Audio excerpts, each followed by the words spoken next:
Hi, I am Ahu from Turkey.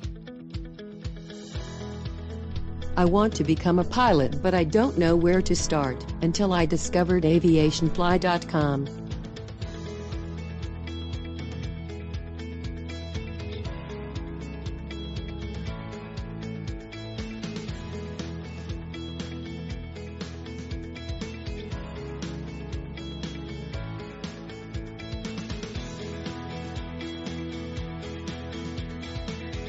I am so excited to reach my pilot dreams. Here are some of the things you need to do or have before starting your pilot training. Research what kind of pilot you want to be and the pilot license required. You may use Google, YouTube, online forums, or aviationfly.com.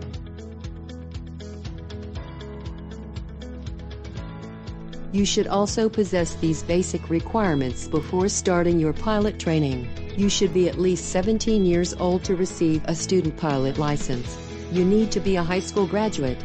You need to be able to speak, understand, write, and read in English. You also need to pass the medical exam. Take note that the basic requirements may vary depending on where you are planning to do your pilot training. Here are the different training stages you need to go through to become a commercial pilot. First, you need to have a student pilot license. It allows you to start your pilot training with a licensed instructor.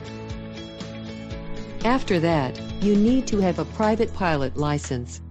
This license will allow you to fly as a hobby or for leisure. Finally, you can get a commercial pilot license. It allows you to be paid for your flying services. Here are some of the careers you can pursue after getting your commercial pilot license. Airline pilot, corporate or business aviation pilot, cargo pilot, charter or air taxi pilot, flight instructor, medical or air ambulance pilot, agricultural pilot. Do you have any questions about pilot training? Comment below.